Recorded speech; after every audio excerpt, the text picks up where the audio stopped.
6:45, time to talk about a topic that not too many people do address, but it's a really important one, especially as we think of April being Sexual Assault Awareness Month. Blanca Cobb is here with us, of course, a body language expert. Thanks for coming in and talking to us about this. I'm happy to be here. Well, you know, we don't think about, or we don't think about sexual assault until sometimes it's too late. Yes. Why is it so important to think about it so far in advance, that it might even be a possibility? Because I'm going to talk about men, since men seem to be the perpetrators more. I'm not saying that women aren't. Right. Okay.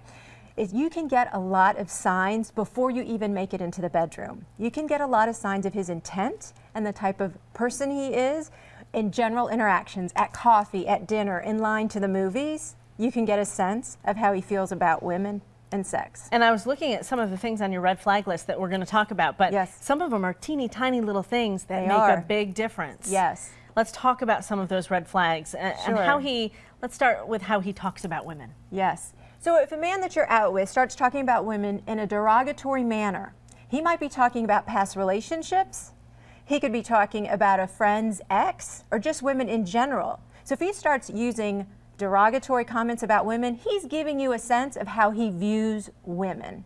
In general? In general, yes. And that can translate how? Well, that can translate into something ugly later on, because if you see a woman as a sexual object where she is made to, she's there for your pleasure and not reciprocal pleasure, then he's also telling you something, what might happen behind closed doors. How often is this about sex and how often is it about power? It's almost always about power and control with rape. It's hardly ever about sex. It's about getting control. And so there's a deficit within the man or the perpetrator, and they want that power and control, and this is one way of getting power and control. Well, let's talk about some of those body language signs that Sure. maybe the guy you're out with might not be so respectful of what you want when it comes to being physical.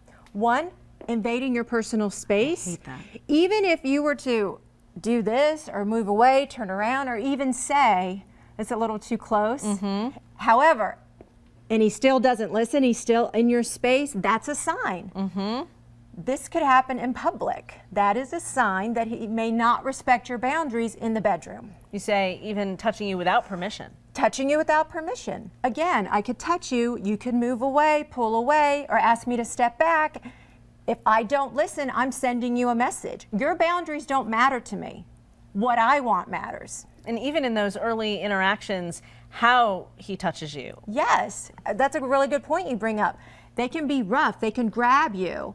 I have a coaching client who in the past went out on a date with a fellow. She really liked him. It was probably 2 or 3 times, and they were in a public place in a restaurant, and she was getting ready to go to the bathroom, and what he did is he grabbed her thigh really tight, and he just had this glare. And so she tried to peel his fingers off of her thigh, and he wouldn't let go. That is a huge hint. And smart for her, she decided to end the date. It was over. Yeah, tell everyone what people should do if they start to see these signs. They're out on a first, second date, third date. You start to see these signs. What do you do? What's your first one, you step? have to decide whether you're comfortable with it. Now, some people, if it's consensual, the issue is it has to be consensual. Right. Some women might like the roughness, and that's okay. No one's here to judge. But if you're the type that doesn't like it, you need to set those boundaries immediately. And if he refuses to respect them, or come on, I'm only kidding, or it's just a touch, he's minimizing how you feel. And if he minimizes how you feel out in public, imagine what he could be minimizing how you feel and want and don't want in the bedroom. And so important to do that as early as you possibly can, because the further you get in, the tougher it is. It is tougher once emotions start coming into the picture. If it's not for you, you need to get out of it. And always speak up.